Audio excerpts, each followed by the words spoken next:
Hello, it's Amelia here, the Undercover Architect. So I just wanted to hop in. I don't do Facebook Lives really. I find that it's always tricky with kids around to kind of grab a moment where you're not going to have them jumping around in the background. But I've just come down and just wanted to jump in because I'm finding at the moment that we're doing a project where we've got a pre-1946 Queenslander that we're proposing renovations and extensions to, and putting it into council at the moment for town planning.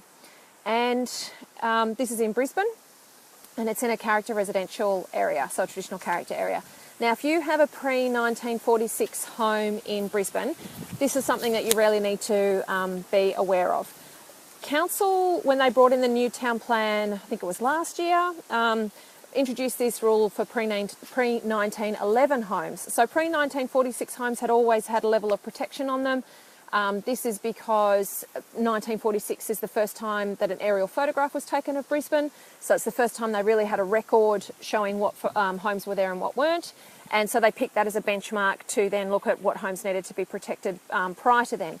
In the last revision of the town plan, they brought in this 1911 rule, and they've actually got a register now of pre-1911 homes, and they've got another layer of protection over them, to the point where if you want to demolish any components of it, it needs to go through a full development application. So, it's actually quite difficult to get permission. So what we've just found with a home that we've tried to put through town planning approval is that it's definitely pre-1946. We can see it on the aerial photographs, but when we went to lodge it, council asked us to demonstrate and to determine whether it was pre-1911 or not. Now, we had already done our due diligence and shown that it wasn't on the pre-1911 register, but council was saying that wasn't good enough, that they needed, the onus was on the homeowner to demonstrate that it was not pre-1911.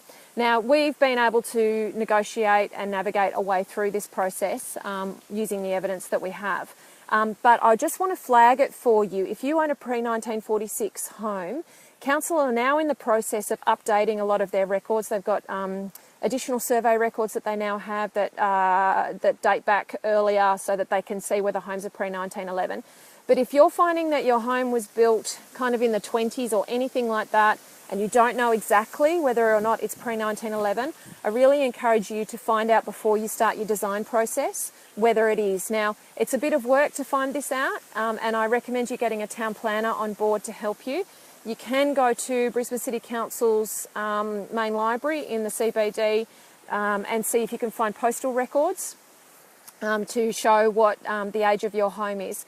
But the challenge with this whole pre-1911 thing is that it's a performance-based assessment. So what that means is that there's a whole series of rules and regulations about it, but it's ultimately up to council to determine how much your project is aligning with those rules. So that's what it means by performance. It's not like basically a ticking checkboxes. It's we believe that this is in keeping with the council rules. So, and we're just we're just finding that because of that performance-based assessment, there is a fair bit of interpretation going on inside council, which then makes it very difficult to have certainty from the get-go about whether or not your project will get approved. So the whole idea of getting projects approved in this, it's sort of like what they have to do in New South Wales and in Victoria, is you have to build an argument as to why your project should be approved and why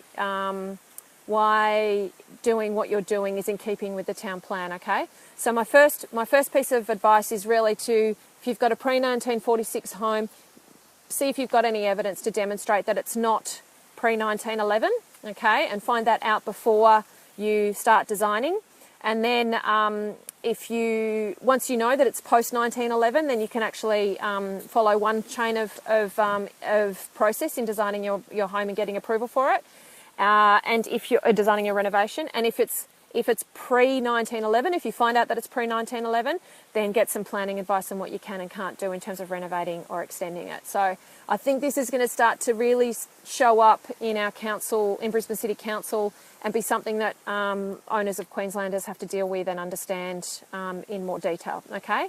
I've just noticed lately, it's just been really interesting, had a lot of frustrating kind of experiences with just trying to work through this one particular project, and just wanted to throw the red flag up for all of you out there. All right, I'll see you later. Bye.